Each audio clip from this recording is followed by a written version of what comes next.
सबको जय माता जी की, जय महाकाल, हरे कृष्णा। दोस्तों, आज मैं आप सबको श्री यंत्र के अति गोपनीय रहस्यों के बारे में बताऊंगा। हमारे काफ़ी शिष्य हैं जिन्होंने हमें कहा है कि सचिन भैया, श्री यंत्र के साथ जो आपका ज्ञान है वो हमारे साथ थोड़ा सा साझा करें।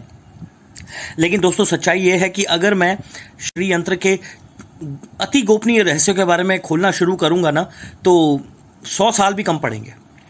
लेकिन फिर भी आज मैं कोशिश करूंगा कि ज़्यादा से ज़्यादा नॉलेज आपको इस वीडियो में दे सकूं। तो आप सब आखिरी तक मेरे साथ इस वीडियो में बने रहना। और वैसे भी वीडियो की भी एक लिमिट होती है, ज़्यादा लंबा वीडियो हो जाए तो फिर 2 टुकड़ों में अपलोड करना पड़ता है। तो फिर भी मैं कोशिश करूंगा ज़्यादा से ज़्यादा आप सबको इस चीज़ का ज्ञान दे सकूँ। तो पहले तो मैं आपको ये दिखा देता हूँ, ये है चांदी का श्री यंत्र। हमारे एक शिष्य के लिए हमने ये खरीदा था। हमारे एक शिष्य हैं, उनके लिए उन्हें जागृत श्री यंत्र की ज़रूरत थी, तो इसके लिए हमने ये खरीदा था। ये देखिए, ध्यान से देख लीजिए, ये चांदी का श्री यंत्र है। और ये देखिए, इसके पूरे पीछे स्टैंड्स लगे हुए हैं। ठीक है,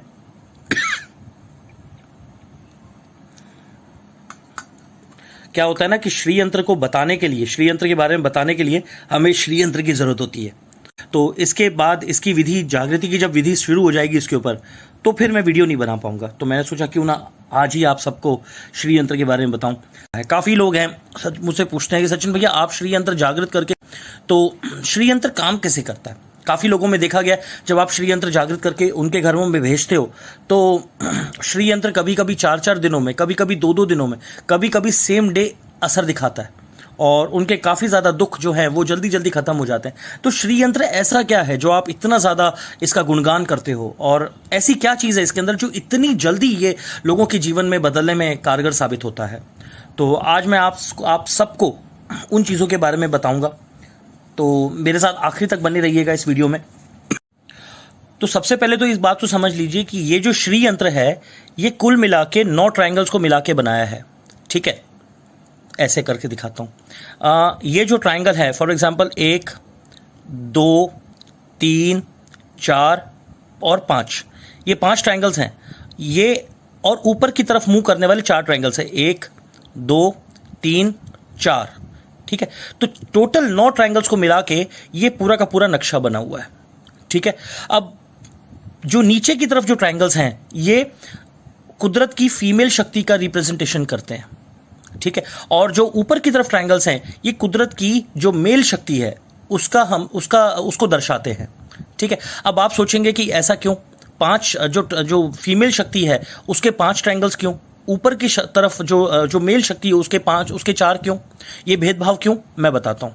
अगर आप इस बिल्कुल बीच में ध्यान से, ये जो डॉट है ना, इसकी तरफ अगर आप देखते हो, तो डॉट की आजू बाजू जो ट्रायंगल है, ये नीचे की तरफ फेस कर रहा है। तो ये ऊपर के 4 और नीचे के 4 में ये जो एक ट्रायंगल एक्स्ट्रा है, जो बिल्कुल बीच में बिंदु के साथ है, वो एक्स्ट्रा ट्रायंगल है। अब ये क्यों है, मैं बताता हूँ। एक बार माँ पार्वती ने भगवान शिव से ये सवाल पूछा था कि ऐसा क्यों? तो भगवान शिव ने माँ पार्वती को जवाब दिया था कि देखिए, यहाँ पर हमारे ब्रह्मांड में मेल और फीमेल दोनों एक समान है, लेकिन एक चीज़ ऐसी है जो फीमेल के पास है और मेल के पास नहीं है। उसे हम क्या कहते हैं? गर्भाशय। अगर आप ध्यान से देखें, ये बिंदु के ऊपर का जो ट्रायंगल है ना, ये गर्भाशय की तरह है। ऊपर से फ्लैट और नीचे से ये त्रिकोण है। नीचे इसका जो नोक है वो नीचे की तरफ है।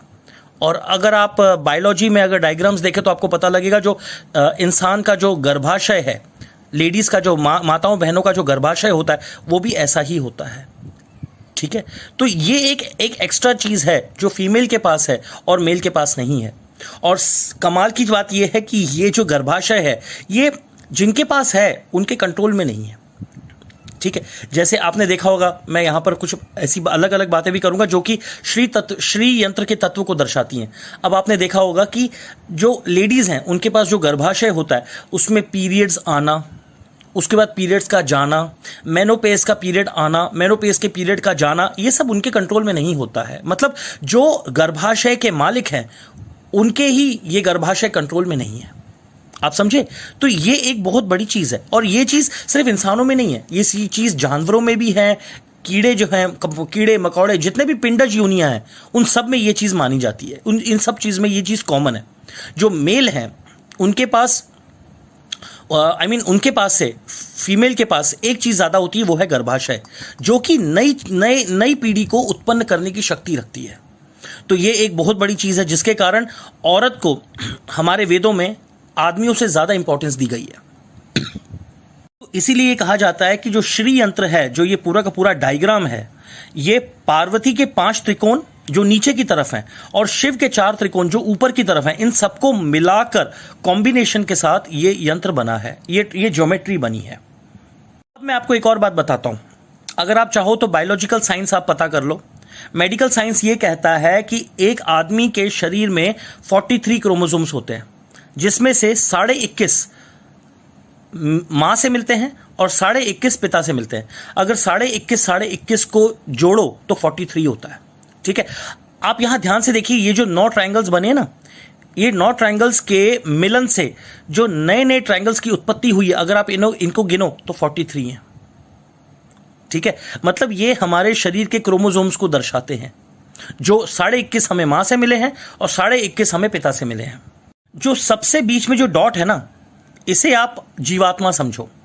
जिस तरह गर्भाशय के अंदर बच्चा जन्म लेता है, नई पीढ़ी जन्म लेती है, उसी तरह इस गर्भाशय के अंदर जीवात्मा का जन्म होता है। ठीक है, और इस डॉट को ललिता मां राजराजेश्वरी ललिता त्रिपुर सुंदरी का जन्म स्थान माना जाता है। इसे ध्यान से देखिए।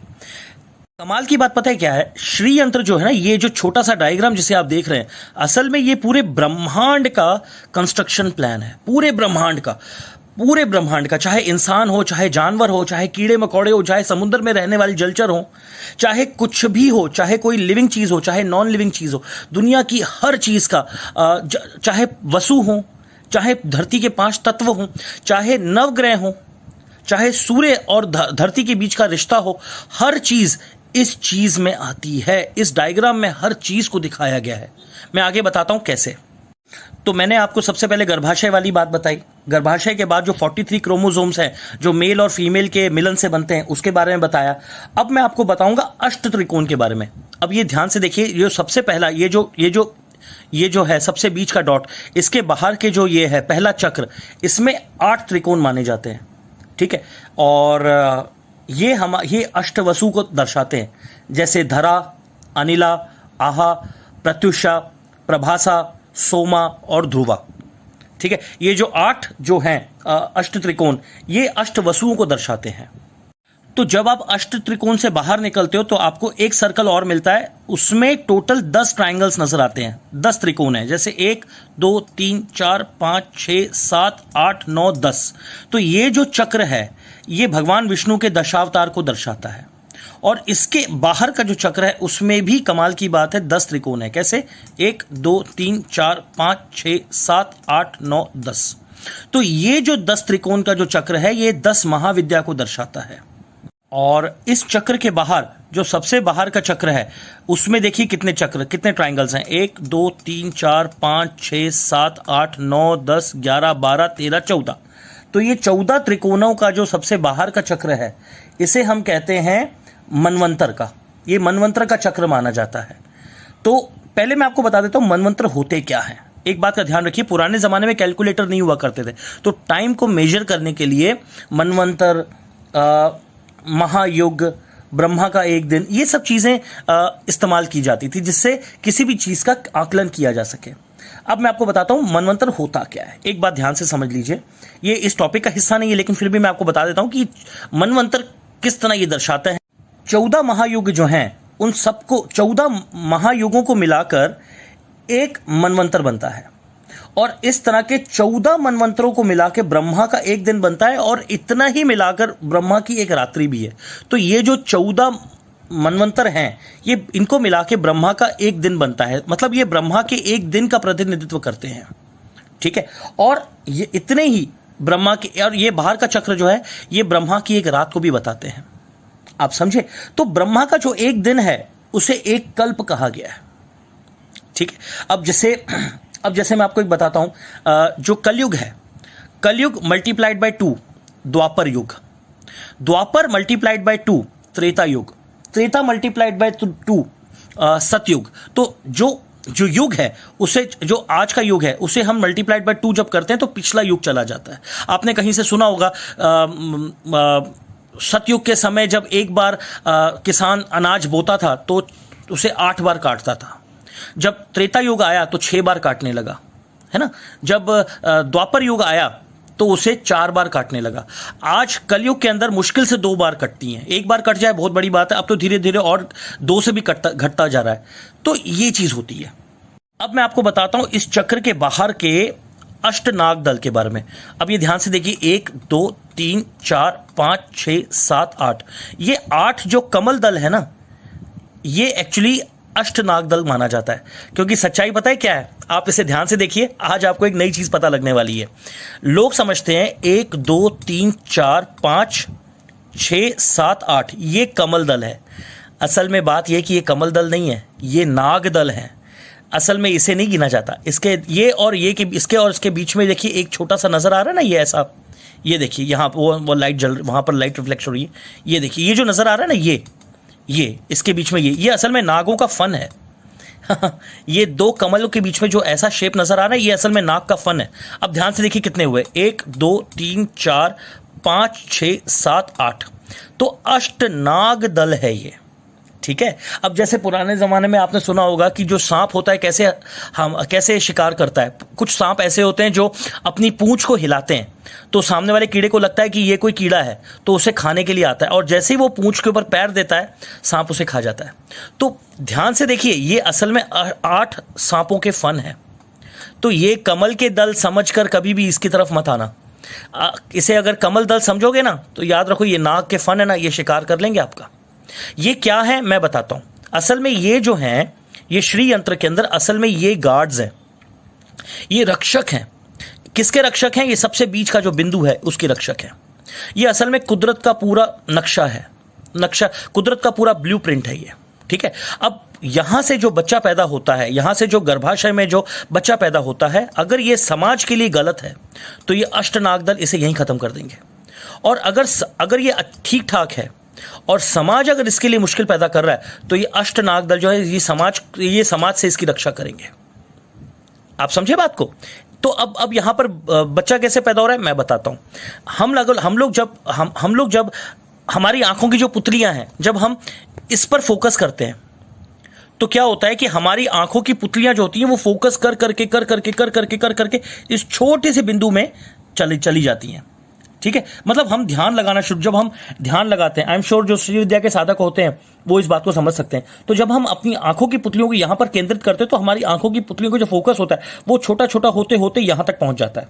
ठीक है। तो हमारा जो ध्यान है वो यहां पर पल रहा होता है। जिस तरह एक औरत के गर्भाशय में एक नई नन्ही जान पलती है, उसी तरह यहां पर हमारा ध्यान पलता है।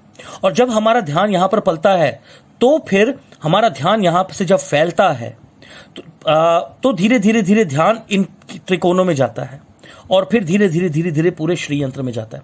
आपने कभी देखा होगा जब आप ध्यान यहां पर करते हो 2-3 मिनट, जब आप आंख बंद करते हो तो पूरे श्री यंत्र का मैप आपकी आंखों के सामने छप जाता है।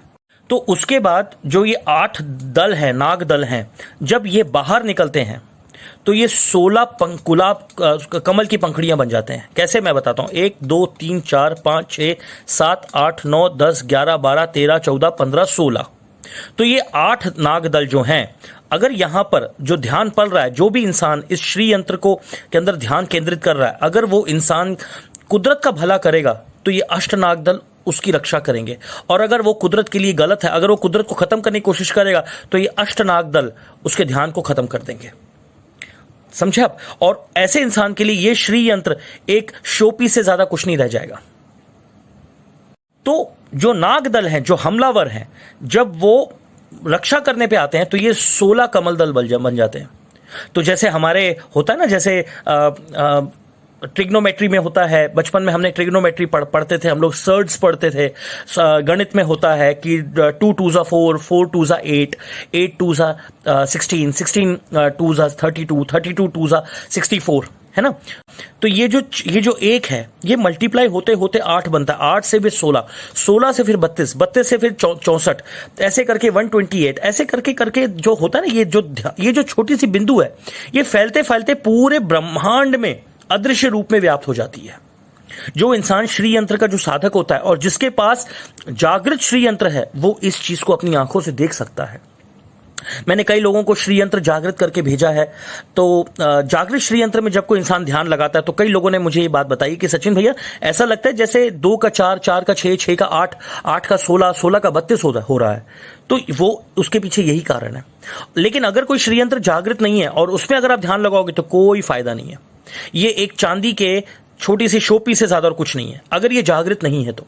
असल में देखा जाए तो फिलहाल ये चांदी का बस एक शो पीस है, इससे ज्यादा कुछ नहीं है, क्योंकि अभी तक इसकी जागृति नहीं हुई है। तो जागृत करने के लिए इसके लिए कुछ दिन लगेंगे और इसके लिए एक विधि लगेगी, ये मैं करूंगा और उसके बाद फिर जिनके लिए मैं जागृत कर रहा हूं उन्हें मैं भेजूंगा। तो उसके पहले मैंने सोचा आप सबको ये सारी इन्फॉर्मेशन मैं बता दूं। तो दोस्तों, जब 16 कमल दल से जब आप बाहर निकलते हैं तो आप ध्यान से देखिए, यहां पर 3 लाइंस है जो कि सर्कुलर कंडीशन में इस ज्योमेट्री को कवर किए हुए हैं, 1 2 3। ठीक है, तो क्या होता है कि ये जो है ये हमारे शरीर की स्किन जो है इसको दर्शाता है। कैसे, मैं बताता हूं। अगर आप मेडिकल साइंस पढ़े तो आपको पता लगेगा कि हमारी जो चमड़ी है ये 3 लेयर्स को बनाकर बनी हुई है। एक है एक्टोडर्म, सबसे बाहर की जो है एक्टोडर्म, जो बीच की है उसे एंडोडर्म कहते हैं, और सबसे अंदर की जो है, जो अंदर की मांस मज्जा तक कांटेक्ट में आती है, उसे हम मीजोडर्म कहते हैं। और यही जो सर्कल है ये ब्रह्मांड को भी दर्शाता है। कैसे, मैं बताता हूं कि जो हमारी धरती है उसके ऊपर भी 3 लेयर्स हैं, ओजोन की 3 लेयर्स हैं, और ओजोन लेयर वो लेयर है जो हमें सूरज की रेडिएशंस और ब्रह्मांड की गलत रेडिएशन से बचाती है। ठीक है, तो यहां पर हमारी चमड़ी की जो 3 लेयर्स हैं उसको दर्शाया गया है, और हमारे जो पृथ्वी को जो 3 लेयर्स हमें ढकती हैं, जो 3 लेयर्स हमारे पृथ्वी को ढकती हैं, उसे दर्शाया गया है, जो ओजोन लेयर हम कहते हैं। अब ये जो सर्कल है इसके बाहर अगर हम जाते हैं तो यहां पर ये जो नक्शा है ये असल में 3 लाइंस का बना हुआ है। यहां पर भी 3 लाइंस है। कैसे, 1 2 3, ये 3 लाइंस को मिलाकर ये पूरा नक्शा जो है ये इस ज्योमेट्री को कवर कर रहा है। ठीक है, ये 3 लेयर्स हमारे स्थूल शरीर, सूक्ष्म शरीर और कारण शरीर को दर्शाता है। ठीक है, जैसे हम लोग कहते हैं ना कि ओम भूर्भुवः स्वः, मतलब एक छोटे से डॉट से महाविष्णु तक पहुंचना। ये इस सफर को कहा, ये इस पूरे सफर का ये पूरा का पूरा डायग्राम है। आप समझिए बात को। तो इसीलिए श्री यंत्र को यंत्रों का राजा माना जाता है। अगर आप तंत्र राज तंत्र पढ़ते हैं तो आपको पता लगेगा श्री यंत्र जो है इसे यंत्रों का राजा माना जाता है, और इसकी जो शक्तियां हैं इसमें भोग मोक्ष प्रदायिनी इसे कहा जाता है। और आपको एक और बात बताता हूं, अगर आप शिव यंत्र जागृत करते हो तो आपको उसमें श्री शिव तत्व मिलता है। अगर आप हनुमान यंत्र जागृत करते हो तो आपको उसमें हनुमान तत्व मिलता है, यानी रक्षा तत्व। अगर आप लक्ष्मी तत्व जागृत करते हो, लक्ष्मी यंत्र जागृत करते हो, तो आपको उसके अंदर वृद्धि तत्व आपको उसके अंदर मिलता है। अगर आप सरस्वती यंत्र जागृत करते हो तो आपको उसके अंदर सरस्वती तत्व यानी ज्ञान तत्व की प्राप्ति होती है। लेकिन श्री यंत्र एक ऐसा यंत्र है जिसके एक एक त्रिकोण में एक एक शक्ति का वास है। चाहे बाहर से अंदर आओ, चाहे अंदर से बाहर जाओ, क्योंकि जो पारिवारिक पुरुष होते हैं वो अंदर से बाहर की यात्रा करते हैं। वो जो पारिवारिक पुरुष होते हैं वो अंदर से बाहर की यात्रा करते हैं, और जो हिमालय पे बैठने वाले जो साधु पुरुष होते हैं, जो साधक होते हैं, वो बाहर से अंदर की यात्रा करते हैं। ठीक है, क्योंकि यहां पर अगर आप ध्यान से देखें तो यहां पर 4 दरवाजे खुल रहे हैं, ये और ये। तो ये 4 दरवाजे खुल रहे हैं, लेकिन इसका एक बात समझ लीजिए, ये श्री यंत्र में घुसने के रास्ते हैं। ठीक है, लेकिन एक बात समझ लीजिए दोस्तों, एक बार अगर घुस गए ना, बाहर निकलना मुश्किल ही नहीं, नामुमकिन है। तो इसीलिए जो देवी हैं ये साधक से कहती है, बेटा तुझे जो चाहिए तू बाहर से मांग ले, अंदर आने की कोशिश मत कर। यही कारण है कि हजारों आम इंसानों में से कोई एक साधक बनता है, और ऐसे 1000 साधकों में से कोई एक महाविद्या साधक बनता है, और ऐसे हजारों महाविद्या साधकों में से कोई एक श्री विद्या साधक बनता है, और ऐसे हजारों श्री विद्या के साधकों में से कोई 10 या 15 ही इस श्री यंत्र को समझ पाते हैं। और ऐसे हजारों श्री विद्या के साधक जो श्री यंत्र को थोड़ा समझ पाते हैं, उनमें से मुश्किल से एक ऐसा होता है जो श्री यंत्र को यहां से लेके यहां तक पूरा समझ पाता है, मतलब जो यहां से लेके यहां तक की यात्रा तय कर पाता है, या फिर यहां से लेके यहां तक की यात्रा तय कर पाता है। कुछ लोग ऐसे होते हैं जिनको ये सिद्धि मिल जाती है और वो वहीं पर शांत हो जाते हैं। कुछ लोग ऐसे होते हैं जो अंदर की तरफ आते हैं। जो अंदर की तरफ आते हैं तो याद रखिए, जो यहां पर उसे सिद्धियां मिली हैं, उन्हें त्याग के अंदर आना पड़ता है, और यह सफर बहुत मुश्किल होता है। सिद्धियों को त्यागने के बाद जब यहां पर मेहनत होती है, यह बहुत बहुत ज्यादा परीक्षा का समय होता है। ठीक है, मुझे यह बात क्यों पता है? क्योंकि मैंने इस श्री यंत्र पे 12 साल लगाए हैं। ठीक है, तो यह बात है। खैर, मैं बताऊंगा मैं कहां तक पहुंचा हूं।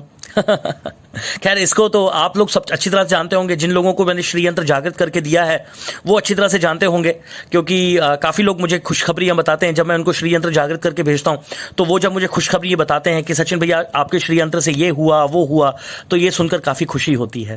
तो इस बात को तो आप डिसाइड करें कि मैं कहाँ तक पहुँचा हूँ। लेकिन एक बात है, मैं अपने आप को यही कहूँगा कि मैं सीख रहा हूँ। क्योंकि एक बात याद रखिए, मैं आपको एक बात बताता हूँ। कपिल मुनि जो थे, उन्होंने श्री विद्या की दीक्षा ली थी हयग्रीव देवता से। हयग्रीव देवता विष्णु के वो अवतार थे जिनको घोड़े का सिर था। ठीक है, तो उनसे जब उन्होंने दीक्षा ली तो हयग्रीव देवता ने उन्हें एक मंत्र दिया था, और वो मंत्र उन्होंने कहा, जाओ 5 साल तक बैठकर 500 साल तक बैठ के इसका पाठ करो। 500 साल तक बैठ के पाठ करो। तो कपिल मुनि ने बैठ के 500 साल तक इसका पाठ किया। जो 500 साल में, आजकल के ज़माने में हमें साधक कहते हैं, सचिन भैया अनुभव नहीं हुआ, सचिन भैया अनुभूति नहीं हुई, सचिन भैया कुछ महसूस नहीं हुआ, सचिन भैया लोगों को तो बड़ा कुछ महसूस होता है, हमें महसूस नहीं होता। तो हयग्रीव देवता ने जब दीक्षा दी कपिल मुनि को, 500 साल तक कपिल मुनि को कोई अनुभूति नहीं हुई, कोई अनुभूति नहीं हुई, और वो विश्वास के साथ करते चले गए। 500 साल जब पूरे हुए तो उनको ऐसा लगा कि मुझे बेवकूफ बनाया गया। उन्होंने अपने कमंडल से जल लिया हाथ में और हयग्रीव देवता को और इस श्री विद्या को श्राप देने लगे। तो जैसे ही उन्होंने कमंडल का जल अपने हाथ में लिया, मां त्रिपुर सुंदरी उसी वक्त प्रकट हुई और उन्होंने कपिल मुनि को कहा कि तू ये क्यों कर रहा है?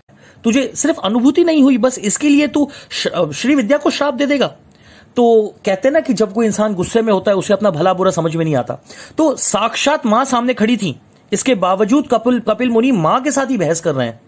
वो ये कह रहे हैं कि 500 साल मैंने मेहनत की, एक अनुभूति नहीं हुई, मैं क्यों श्राप ना दूं? मैं जरूर श्राप दूंगा। तो मां ने जवाब दिया कि बेटा, मैं साक्षात तेरे सामने खड़ी हूं, इससे बड़ी अनुभूति अब तुझे क्या चाहिए?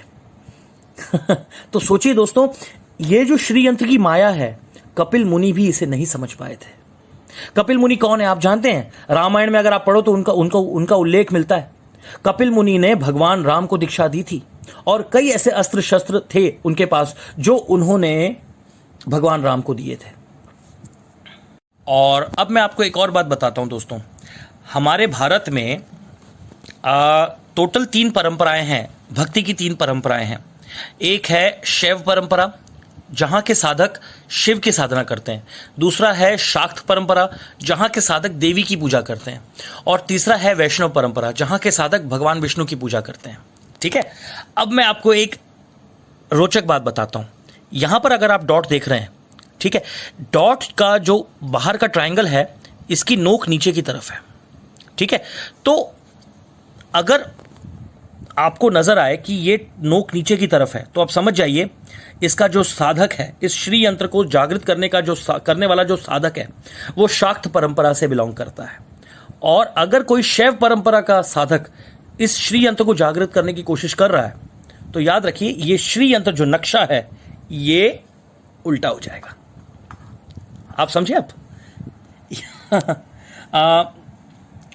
मैंने आपको कहा था इस वीडियो में काफी आपको नई नई चीजें पता लगेंगी जो आपने पहले जिंदगी में कभी सुनी नहीं होंगी।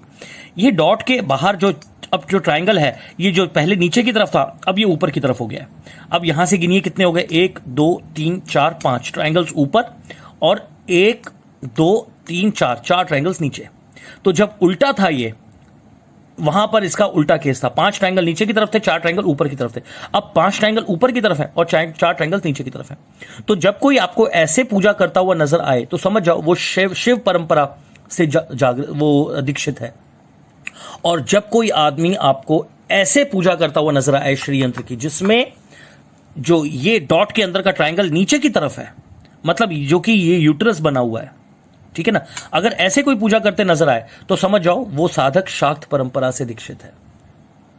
ठीक है, तो ये कुछ रोचक बातें थी श्री यंत्र के बारे में।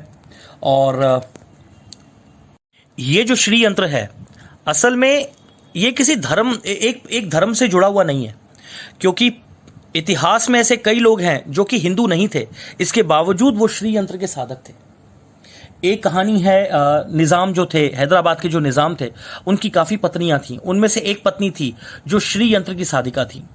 और आज भी अगर आप जाते हैं हैदराबाद और उनके म्यूजियम में अगर आप जाते हैं तो उनकी पत्नी का एक सोने का श्री यंत्र जो कि इसी तरह बना हुआ है, ये तो चांदी का है, वो श्री यंत्र इतनी मोटी सोने की चद्दर से बना हुआ है और वो कम से कम 4 फुट बाय 4 फुट का है। वो काफ़ी बड़ा श्री यंत्र है और वो सोने का है, प्योर सोने का श्री यंत्र है। और किसी ज़माने में कहा जाता है कि निज़ाम की पत्नी जो थी, काफ़ी पत्नियों में से उनकी एक पत्नी जो थी वो श्री यंत्र की साधिका थी। और दोस्तों, निज़ाम उस ज़माने के कितने रईस थे ये आप भी जानते हैं, मैं भी जानता हूँ। तो हो सकता है कि उनकी एक पत्नी जो श्री यंत्र की साधिका थी, हो सकता है उन्हीं की कृपा से माँ ललिता परमेश्वरी ने, माँ महालक्ष्मी ने निज़ाम पर कृपा की हो, जिसके कारण वो दुनिया के सबसे रईस, कहा जाता है कि दुनिया का सबसे बड़ा हीरा कोहिनूर है जो कि ब्रिटेन में है। और जो दूसरे नंबर का, पूरे वर्ल्ड का जो दूसरे नंबर का जो हीरा था, वो कहते हैं निज़ाम के ऑफिस के टेबल के ऊपर पेपर वेट का काम किया करता था। यह बात सुनने में बहुत अजीब है कि दुनिया का दूसरे नंबर का सबसे बड़ा हीरा कोहिनूर के बाद वो निज़ाम के ऑफिस के टेबल पर पेपर वेट का काम करता था। तो ये थी चीज। तो हो सकता है निज़ाम की पत्नी के कारण ही निज़ाम को इतना भगवान ने प्रॉस्परस बनाया हो, इतना ज्यादा समृद्ध बनाया हो। ये जो श्री यंत्र का ज्ञान है, सबसे पहले इस ज्ञान को भगवान शिव ने मां पार्वती को दिया था। और कैसे दिया था? कहते हैं एक घास उठाकर, जमीन से उठाकर जमीन पर उन्होंने ये डायग्राम ड्रॉ किया था।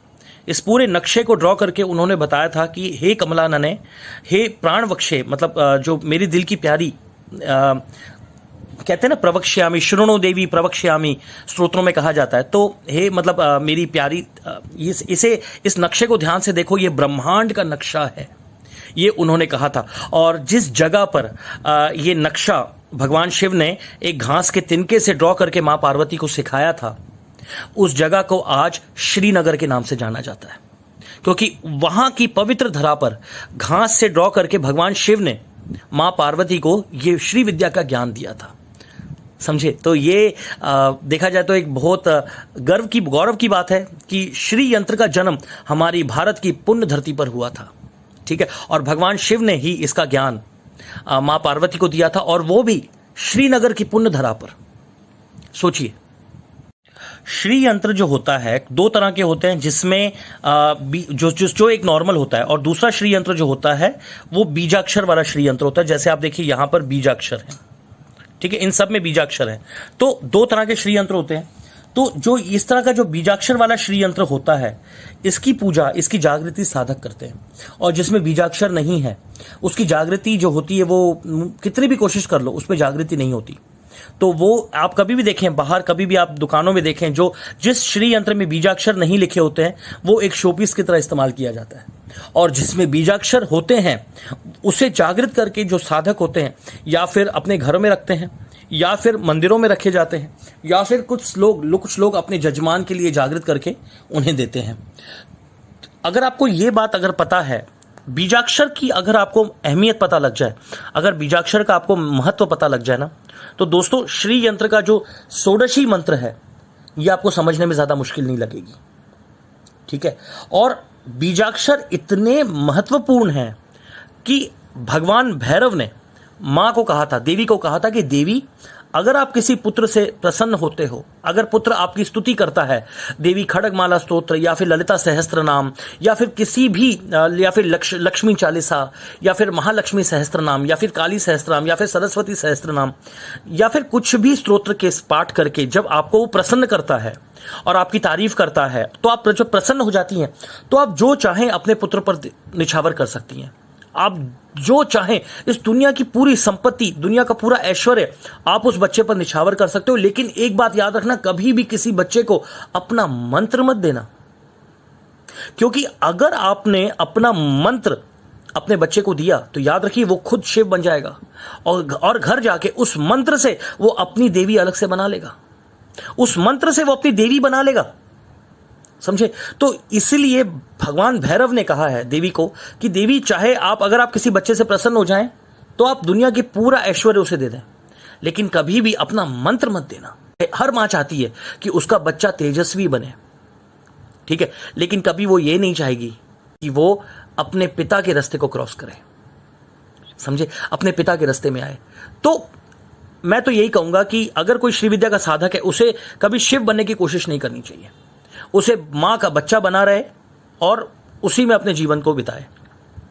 ये जो ऊपर की तरफ मुंह किए हुए जो मेल शक्ति है, शिव शक्ति है, और जो नीचे को मुंह किया हुआ जो पार्वती शक्ति है, इन चीजों को मतलब ये देखा जाए तो ये पिता और माता ये दोनों ही इस नक्शे में आपको नजर आ रहे हैं, ठीक है। तो इनके सानिध्य में, इनकी कृपा के नीचे इंसान को प्रसन्न रहना चाहिए। कभी भी शिव बनने की कोशिश मत करो। श्री विद्या में ऐसे बहुत सारे लोग हैं जो अनजाने में ही इस राह पर चल पड़ते हैं, और बिना गुरु के इस राह पर चलने का मतलब है जो कुछ भी अर्जित किया वो सब बर्बाद हो जाना। इसलिए कहते हैं ना कि power always comes with responsibility, शक्ति हमेशा जिम्मेदारी के साथ आती है। तो अगर आपको जिम्मेदारी का अभाव है तो शक्ति आपके साथ नहीं रहेगी। इसीलिए हमेशा गुरु की सानिध्य में रहें, गुरु की कृपा में रहें, गुरु जैसा जैसा कहे वैसा करें। अगर गुरु कह रहा है कि 2 कदम उठाओ तो 2 ही कदम उठाओ, तीसरा कदम मत उठाओ। तो ये सारी चीजें हैं। और अब अगर मैं और भी श्री यंत्र के बारे में बोलना शुरू करूंगा तो दोस्तों 100 साल भी कम पड़ेंगे। मुझे ऐसा लगता है कि इस वीडियो में काफी बातें आपको पता चली जो शायद आप लोगों को नहीं पता थी। कमेंट सेक्शन में मुझे बताइए कि आप और क्या क्या जानना चाहते हैं, और आपको ये वीडियो कैसा लगा वो भी मुझे बताइए। और अगर आप किसी और चीज के बारे में भी जानना चाहते हैं तो भी मुझे कमेंट में जरूर बताइए। तब तक के लिए जय माता जी की, जय महाकाल, हरे कृष्णा। सबको जय माता जी की, जय महाकाल, हरे कृष्णा। दोस्तों मुझसे कुछ सवाल पूछे गए हैं कि हमें कौन से मेटल में श्री यंत्र बनवाने चाहिए और कौन से मेटल में श्री यंत्र नहीं बनवाने चाहिए, ठीक है। देखिए, आप लोगों में से जो भी लोग मुझे पर्सनली जानते हैं, आपको पता है मैं जब भी बात करूंगा मैं ग्राउंड रियलिटी के साथ पे बात करता हूँ। मैं हमेशा जमीन से जुड़ी बात करता हूँ। मैं कभी ख्याली पुलाव नहीं बनाता कि वो ऐसा होता है वैसा होता है। मैं हमेशा वही चीज़ बताता हूँ जो प्रैक्टिकली मैंने खुद देखी है, जो खुद मैंने प्रैक्टिकली एक्सपीरियंस किया है। क्योंकि मेरा मानना है जो सनातन है ये प्रॉपर साइंस है, और यंत्र विज्ञान भी एक साइंस है। यंत्र विज्ञान, यंत्र मंत्र तंत्र, ये प्रॉपर विज्ञान है, ये प्रॉपर हमारे बुजुर्गों का दिया हुआ साइंस है, ठीक है। तो मैं जब भी बात करूंगा मैं जमीन से जुड़ी बात करूंगा। अब पहले तो आप ये समझो कि श्री यंत्र जागृति होती क्या है। श्री यंत्र की जागृति का मतलब है यंत्र के एक एक त्रिकोण को, एक एक सर्कल को, एक एक डॉट को जागृत करना। जागृत करने का मतलब क्या है? एक एक त्रिकोण पर शक्ति का आवाहन करना, शक्ति का वास करवाना, शक्ति को उस जगह पर बिठाना, ठीक है।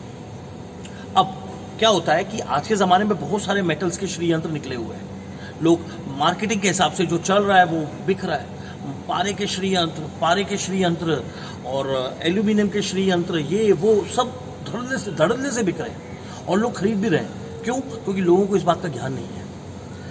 आप एक बात समझो, आप यंत्र जागृत करवाते क्यों? आप यंत्र इसलिए जागृत करवाते हो ताकि ये यंत्र हमारे घर आए और हमें समृद्धि प्रदान करे और एक स्थिरता प्रदान करे। जीवन में स्थिरता, समृद्धि हो, चाहे घर में बच्चों की शादी हो जाए, चाहे नया घर बन जाए, चाहे नौकरी लग जाए, कुछ भी हो, लेकिन आखिर में हम चाहते हैं यंत्र हमें स्थिरता प्रदान करे, ठीक है। अब आप ही सोचो, जिस देवता को आप बुला रहे हो, जिस देवता को आप अपने घर में आसन दे रहे हो, वो आसन स्थिर ना हो, वो आसन ही लिक्विड है, तो वो देवता आपके घर में स्थिरता कैसे दे सकता है, जिसको आपने आसन ही अस्थिर दिया है। जो देवता आपके घर में एक अस्थिर आसन पे बैठा हुआ है, वो देवता आपके घर में आपको स्थिरता कैसे प्रदान करेगा? मैं समझाता हूं मेरा कहने का मतलब क्या है। मरकुरी है पारा, उसको साइंटिफिक उसका नाम है Hg, ठीक है। ये नॉर्मल रूम टेम्परेचर में लिक्विड है और उसमें 7 केमिकल मिलाए जाते हैं उसे सॉलिडिफाई करने के लिए, मतलब उसे एडल्ट्रेट किया जाता है सॉलिड करने के लिए, ठीक है, मतलब रूम टेम्परेचर पे भी तो लिक्विड है। अब आप पारे का जब श्री यंत्र बनाते हो, उसमें 7 केमिकल मिला के उसको सॉलिड बनाते हो, जो खुद एक अनस्टेबल मेटल है, उसको आप स्टेबल बनाते हो, तो आपको लगता है कि कोई भी शक्ति उसके ऊपर वास करेगी? जो मेटल खुद अनस्टेबल है, उसके ऊपर कोई स्टेबल शक्ति कैसे वास कर सकती है? आप पानी के ऊपर कैसे किसी शक्ति को आसन दे सकते हो कि माता यहां पर विराजमान करो और हमको स्टेबल करो?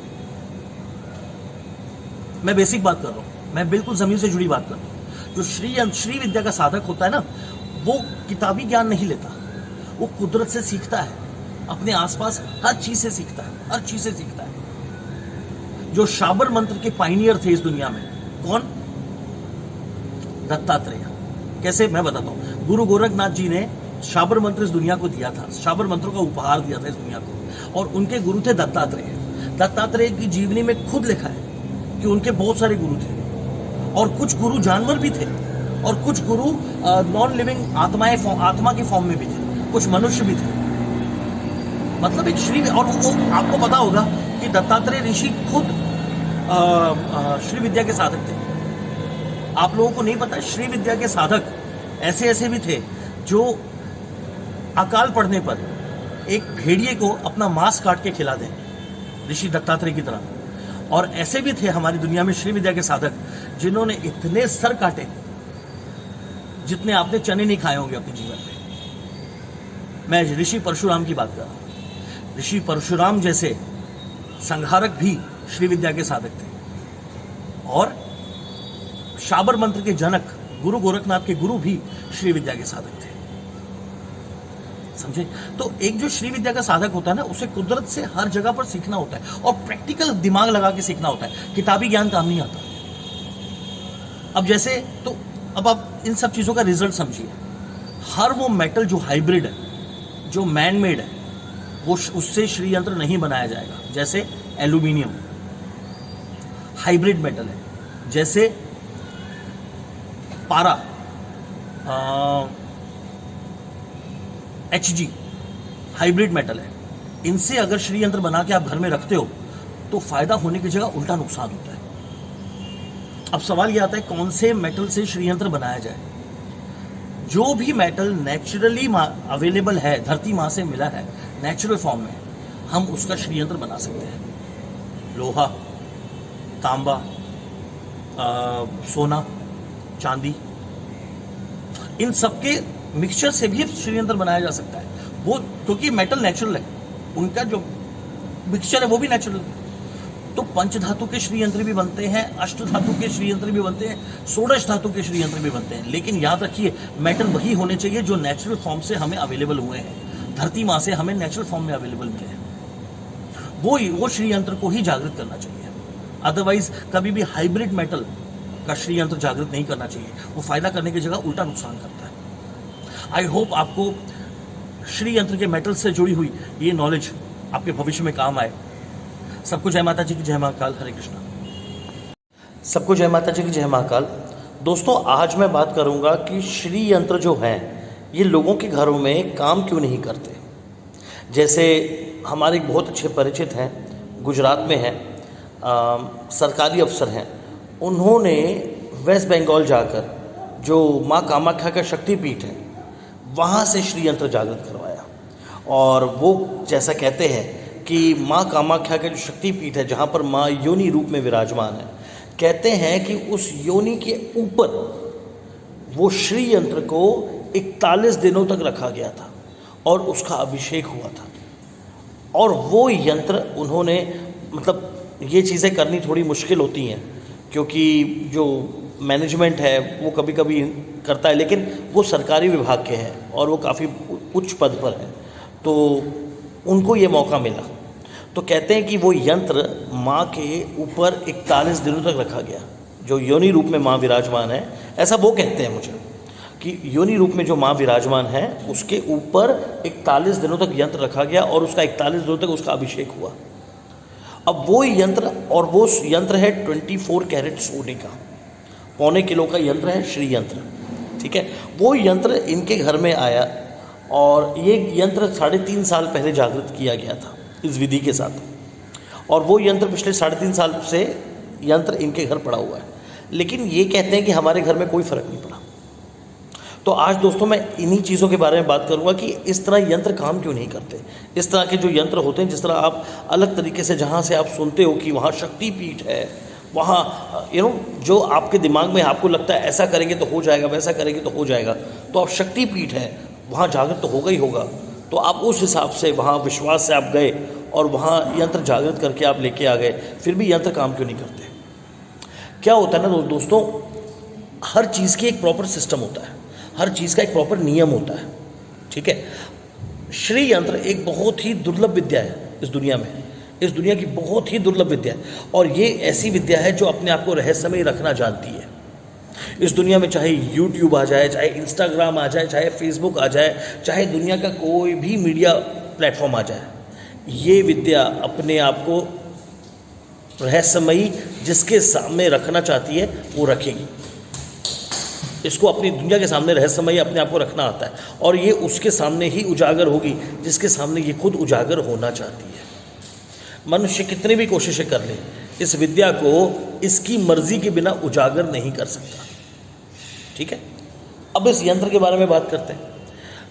भाई देखिए, यंत्र जो था, जिस पंडित ने भी उस यंत्र को जागृत किया होगा, उसने किताबी ज्ञान के हिसाब से फॉलो कर लिया प्रोसेस, 41 दिन का प्रोसेस किताबी ज्ञान के हिसाब से। उसको प्रैक्टिकल ज्ञान नहीं होगा। अगर प्रैक्टिकल ज्ञान होता तो यहाँ पर वो गलतियाँ ना होती जो गलतियाँ अभी मैं बताने वाला हूँ। जो किताबी ज्ञान है उस हिसाब से सामने वाले ने यंत्र को जागृत किया, 41 दिन जागृत नहीं किया, उस विधि को फॉलो किया। 41 दिन का जो विधि किताबी ज्ञान है उसको उस यंत्र पर फॉलो किया, और फॉलो करने के बाद यंत्र उठाकर सामने वाले के हाथ में दे दिया, भैया जागृत हो गया, तू जा, ले जा अपने घर। लेकिन उस बंदे ने ये नहीं देखा कि यंत्र जागृत हुआ है या नहीं, ठीक है। पहली बात तो ये है कि श्री यंत्र के नाम पे बहुत सारे मिथ हैं। लोग कहते हैं कि बड़े बड़े मंत्र उनके सामने, यंत्र के सामने हवन करोगे तो जागृत हो जाएगा यंत्र। कुछ लोग कहते हैं 1.25 लाख नवाण मंत्र जाप करो, और नवाण जाप करते करते हाथों में यंत्र को रखो और दूसरा हाथ अपने यंत्र के ऊपर रखो, 1.25 लाख नवाण मंत्र का जाप करो, यंत्र जागृत हो जाता है। ऐसा नहीं होता है। आप मुझे बताओ, भगवान ने अगर आपका मुंह खाना खाने का यहाँ दिया है तो आप यहाँ से तो खाना नहीं खा सकते ना। या फिर आप ये तो नहीं बोल सकते कि मैं भक्ति के हिसाब से मैं चाहता हूँ कि मैं यहाँ से खाना खाऊँ, तो यहाँ से दूध डालोगे तो जाएगा क्या अंदर। मेरे मन में बहुत ज़्यादा भक्ति है, मेरे मन में बहुत ज़्यादा विश्वास है, मेरे मन में बहुत ज़्यादा भावनाएं हैं माता के लिए, इसलिए मैं यहाँ से खाना नहीं, यहाँ से खाना खाऊंगा। होगा क्या? नहीं ना, क्योंकि सिस्टम यहाँ से खाना खाने का बनाया गया है। तो जो सिस्टम है उसको फॉलो करना पड़ेगा। आप वो सिस्टम से अलग जाओगे तो वो काम नहीं होगा। आपके मन में कितनी भी भक्ति हो, कितना भी भावनाएं हो, कोई भी आपकी अच्छी, लोग कहते हैं मेरा अच्छा विवेक है, अच्छी भावनाएं हैं, माँ ऐसा गलत काम क्यों करेगी, एंड ऑल दैट स्टफ। देखिए, बात वो नहीं है, बात है सिस्टम को फॉलो करने की, ठीक है। अब यहाँ पर इस आदमी की गलती क्या हुई मैं बताता हूँ। जिन्होंने भी यंत्र को जागृत किया किताबी ज्ञान के अनुसार, उन्होंने ये नहीं देखा कि जो धारक है उसमें कौन सा तत्व ज़्यादा है। उसने ये देखना चाहिए था, यंत्र जागृत करने के पहले उसने ये समझना चाहिए था कि धारक में कौन सा तत्व ज़्यादा है, और वही तत्व जागृत करते वक्त उसने इस यंत्र में ज़्यादा रखना चाहिए था। इससे क्या होता, जब जागृत यंत्र उसके घर में जाता तो जो एक तत्व, जो पर्टिकुलर तत्व उस श्री यंत्र में जो धारक में ज़्यादा है, तो जब वो धारक जब उस यंत्र के सामने बैठकर ध्यान लगाता, 5 मिनट भी अगर ध्यान लगाता, तो वो तत्व जो धारक में है वही तत्व यंत्र में ज़्यादा होता, उससे वो यंत्र उस धारक से कनेक्ट हो जाता। कभी भी आप याद रखिए, अगर आप चाहते हैं कि आपका यंत्र, आप जिस धारक को आप दे रहे हैं उससे कनेक्ट हो जाए वो यंत्र, तो याद रखिए आपने ये जानना ज़रूरी है कि उस धारक में तत्व कौन सा ज़्यादा है, कौन सा तत्व ज़्यादा है, और वही तत्व जागृत करते वक्त आप उस यंत्र में ज़्यादा रखिए। इससे ये होगा कि वो यंत्र जब भी उस बंदे के घर जाएगा और ये धारक 5 मिनट के लिए भी अगर आंख बंद करके ध्यान लगाएगा उस यंत्र के सामने, तो वो यंत्र इस धारक के साथ कनेक्ट हो जाएगा। आज इस इंसान में प्रॉब्लम क्या हो रही है, गवर्नमेंट सर्वेंट में प्रॉब्लम क्या हो रही है, यंत्र तो जागृत है, 41 दिन की विधि की गई है, यंत्र तो जागृत है, लेकिन शक्तियां सुप्त अवस्था में है, उस यंत्र में सुप्त अवस्था में है। क्या पता कब तक रहेंगी उस यंत्र में, क्या पता उसके घर में है वो यंत्र, और वो क्या पता कितने साल तक सुप्त अवस्था में रहेगी, वो कभी भी धारक से कनेक्ट नहीं हो पाएंगी। और एक इंसान अगर कनेक्ट नहीं हो पा रहा अपने यंत्र से, तो वो उस यंत्र से काम नहीं ले पाएगा। और एक बात याद रखिए, यंत्र चाहे सोने का हो, अगर आप उससे कनेक्ट नहीं हो पा रहे तो आपके लिए किसी काम का नहीं है। लेकिन अगर एक तांबे का यंत्र भी है और उसका धारक तांबे का जागृत यंत्र, मैं जागृत की बात कर रहा हूँ, नॉर्मल यंत्रों की बात नहीं कर रहा जो बाजार में मिलते हैं, मैं उनकी बात नहीं कर रहा, जागृत यंत्र अगर तांबे का भी आपके घर में आ गया और आप अगर उसके साथ कनेक्ट हो जाते हो, तो याद रखिए वो तांबे का यंत्र भी आपके घर में सोने के सिक्के ले आएगा। मैं इतनी बड़ी बात बोल रहा हूँ। अगर आप तांबे के यंत्र से, जागृत यंत्र से कनेक्ट हो जाते हो, अगर वो आपका घर का यंत्र आपके यंत्र से, आपके दिमाग से कनेक्ट हो जाता है, तो आप उस यंत्र से काम ले पाओगे। वो तांबे का यंत्र भी आपके घर में समृद्धि ले आएगा। लेकिन अगर वो यंत्र आपके साथ कनेक्टेड नहीं है, तो वो यंत्र ऐसे ही सुप्त अवस्था में पड़ा रहेगा। आप उसकी आरती करो, पूजा करो, मैं ये नहीं कहता वो जागृत नहीं है, वो जागृत है, उसकी ऊर्जा भी है। क्योंकि उस जिस यंत्र की मैं बात कर रहा हूँ, उनके घर जाके मैंने उस यंत्र को फील किया है, मैंने उस यंत्र को हाथ में लेकर ध्यान लगाया है, मैंने उसकी ऊर्जा फील की है। वो यंत्र जागृत है। माना किताबी ज्ञान के अनुसार उसे किया गया, लेकिन वो यंत्र जागृत है। लेकिन जिसने जागृत किया है उसने इन कुछ इंपॉर्टेंट बातों का ध्यान नहीं रखा, जिसके कारण वो है तो सोने का यंत्र, 24 कैरेट गोल्ड का भी है, वो जागृत भी है, लेकिन धारक के साथ कनेक्ट ना होने के कारण वो कुछ काम नहीं कर रहा। उसकी एनर्जीज सुप्त अवस्था में पड़ी हुई है मंदिर में। अब या तो वो यंत्र हमेशा के लिए सुप्त अवस्था में पड़ा रहेगा, या तो वो यंत्र उनके खानदान में आगे आने वाले किसी वंशज का इंतजार करेगा जिसके अंदर वो तत्व ज़्यादा हो, जो तत्व उस यंत्र में फिलहाल ज़्यादा है, जिससे वो यंत्र ऑटोमेटिकली उस बंदे से कनेक्ट हो जाएगा। आपने कभी कभी देखा होगा, कई बार ऐसा मैंने सुना है कि घर में बहू आती है तो उस बहू से घर की शक्तियाँ, कुल देवता, ग्राम देवता ऑटोमेटिकली कनेक्ट हो जाते हैं, और उस बहू को ही मैसेज मिलने शुरू हो जाते हैं सपनों के द्वारा।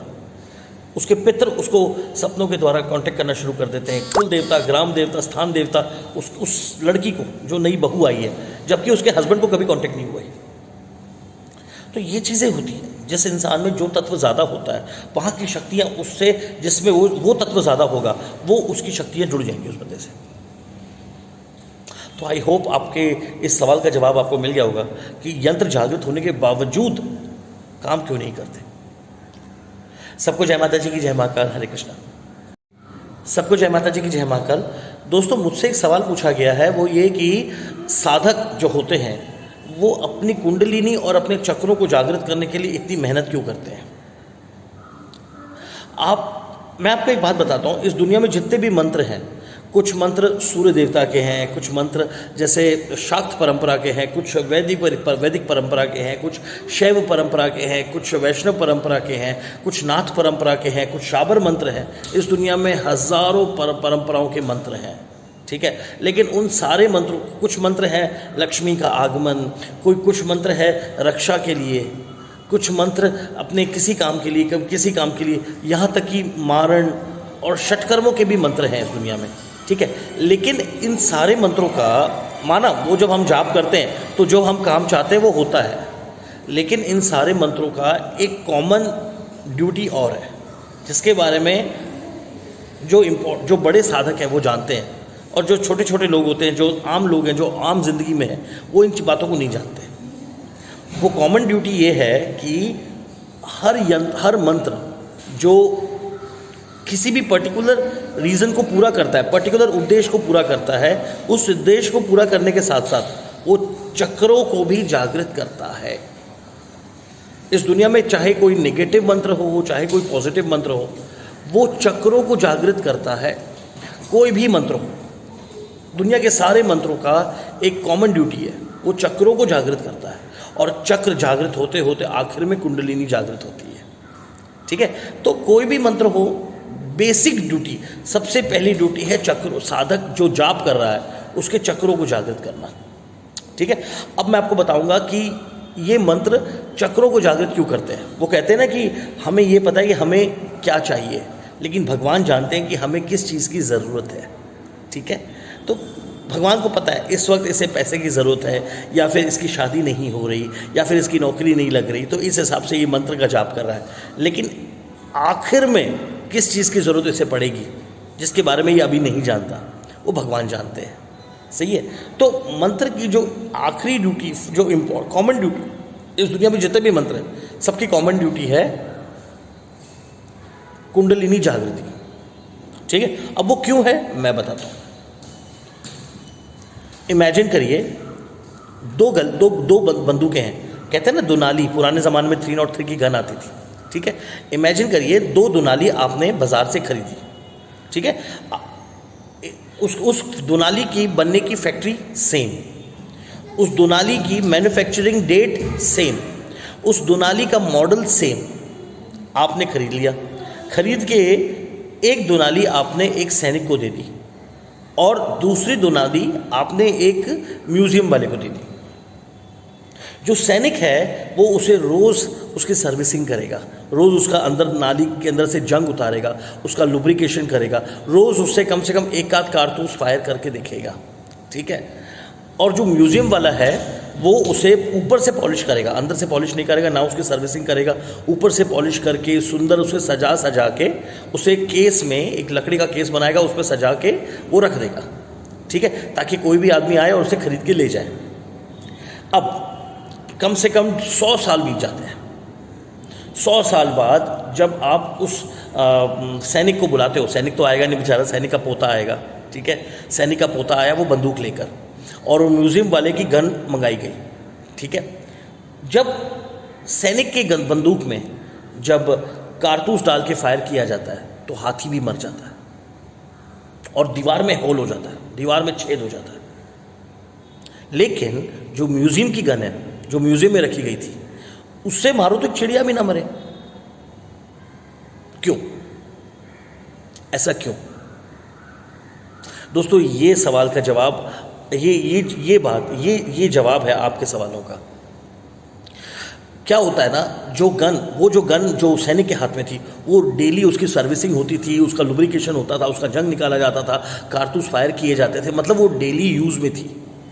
जो बंदूक जो वहाँ पड़ी रही म्यूज़ियम में, उसको जंग लग गया और इतना बुरी तरह से वो बंदूक पूरी चोक हो गई 100 सालों में कि वो चिड़िया भी ना मारे। और आज 100 साल बाद भी वो जो सैनिक के हाथ में गन थी वो एक्टिव है, वो काम कर रही है। तो क्या होता है ना दोस्तों, जब मंत्र हमारे अंदर, जब जाप हम करते हैं तो हमारे शरीर में 3 नाड़ियाँ हैं जो इम्पोर्टेंट हैं। तंत्र क्षेत्र में 3 नाड़ियाँ बहुत इंपॉर्टेंट है हमारे शरीर में। पहली इंगला, दूसरी पिंगला और तीसरी सुषुम्ना। ये 3 नाड़ियाँ जितनी साफ होंगी बंदूक की नाली की तरह, उतना ज़्यादा हम मंत्रों की ऊर्जा को अपने अंदर समा पाएंगे।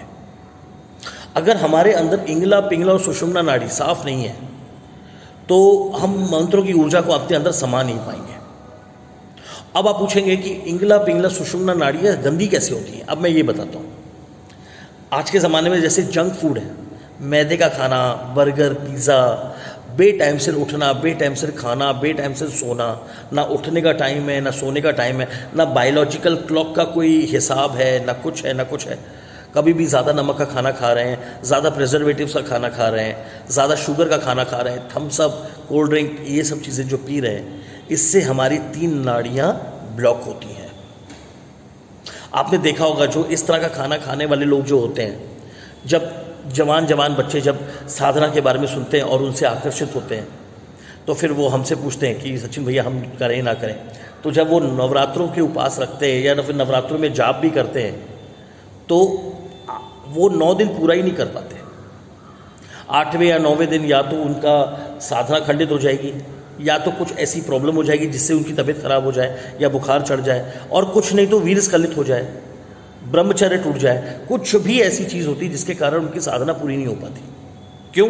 क्योंकि उनकी इंगला पिंगला सुषुम्ना नाड़ी उस मंत्र की ऊर्जा को संभालने लायक बनी नहीं है, क्योंकि उसमें ऑलरेडी बहुत सारे ब्लॉकेजेस हैं, कोलेस्ट्रॉल, ये वो, उन चीज़ों के कारण वो हो नहीं पाता मंत्र। इसके कंपैरिजन में अगर कोई साधक है जो प्रॉपर डिसिप्लिन में जी रहा है, वो उसकी जिसकी इंगला पिंगला सुषुम्ना नाड़ी बिल्कुल साफ है, तो अगर ये नॉर्मल साधक जिससे 1.25 लाख पूरे नहीं हो रहे, वो 9 दिनों में, दूसरा जो साधक है जिसका इंगला पिंगला सुषुम्ना नाड़ी साफ है, वो 9 दिनों में 25 लाख मंत्रों के जाप भी कर सकता है।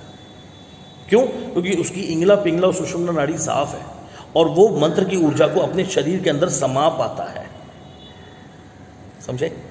तो अब मैं बताऊंगा कि इंगला पिंगला सुषुम्ना नाड़ी को साफ कैसे रखा जाए और साफ कैसे किया जाए। ठीक है? हमारे गुरु जो होते हैं हमें प्रॉपर, सबसे पहले कहते हैं कि साधक बाद में बनो, पहले एक प्रॉपर डिसिप्लिन पालो जीने का। टाइम पे उठो, टाइम पे सो, सही खाना खाओ, ज़्यादा प्रिजर्वेटिव्स का खाना मत खाओ, ज़्यादा खाने के बाद 3 घंटे बाद का खाना मत खाओ, फ्रेश खाना खाओ, ज़्यादा खाना मत खाओ, कम खाओ लेकिन फ्रेश खाना खाओ, टाइम पे सो, टाइम पे जागो। प्रिजर्वेटिव्स का खाना, मैदे वाला खाना, ज़्यादा चटकीला खाना, ज़्यादा शुष्क और ज़्यादा खट्टा, ये सब चीज़ें मत खाओ। जो सात्विक भोजन है वो करो। ये बात तो भगवत गीता में भी बोला गया है।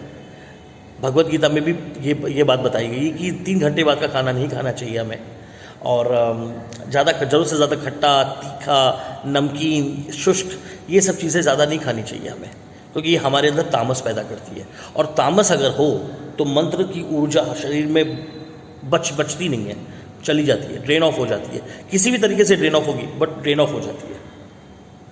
ठीक है? और योगा के कुछ स्टेप्स होते हैं जो मैं बताऊंगा। वैसे तो बहुत सारे प्रोसेस है जिससे गुरु अपने शिष्यों के इंगला पिंगला नाड़ और सुषुम्ना नाड़ी को साफ रखते हैं, लेकिन फिर भी जो छोटी छोटी चीज़ें जिनके गुरु नहीं हैं वो ये चीज़ें पालन कर सकते हैं। कपाल भाती, भ्रस्तिका, लोम विलोम, लोम अनुलोम, ये जो इंसान रेगुलरली करता है, इससे उसकी इंगला पिंगला सुषुम्ना, ये 3 नाड़ियाँ साफ रहती हैं। ठीक है? तो मुझे उम्मीद है जो मैंने इंगला पिंगला सुषुम्ना नाड़ी के बारे में जो मैंने बताया, ये आपको पसंद आया होगा। मैं विनती करता हूँ आप सबसे कि आप लोग भी योग के कुछ नियमों को पालन करें। प्रिजर्वेटिव्स अपने खाने में प्रिजर्वेटिव्स खाना बंद करें। नमक, नमकीन, चटकारे वाला, मसालेदार, ये सब मत खाइए। इससे उम्र घटती है, उम्र बढ़ती नहीं है। ठीक है? और मैदा, इन सब चीज़ों, मैदा, बर्गर, पिज़्ज़ा, इन सब चीज़ों से दूर रहिए। और अगर एक सही साधक बनना है तो सात्विक भोजन करिए। खाना बनते से ही गरम गरम खाना खा लीजिए, चाहे कम खाना खाइए, और कोशिश करिए दिन ढलने के बाद खाना नहीं खाना। दिन ढलने के बाद जितना कम खाना खाएंगे, पूरी रात भर उतना खाना डाइजेस्ट होने का शरीर को मौका मिलेगा। शरीर के जो अंग हैं उन्हें भी समय चाहिए खाना पचाने का। ये छोटे छोटे नियम हैं जिनको फॉलो करके हम अपनी इंगला पिंगला सुषुम्ना नाड़ी को साफ रख सकते हैं। तो आई होप आपके सवालों का जवाब आपको मिल गया होगा। जय माता जी की जय महाकाल। हरे कृष्णा।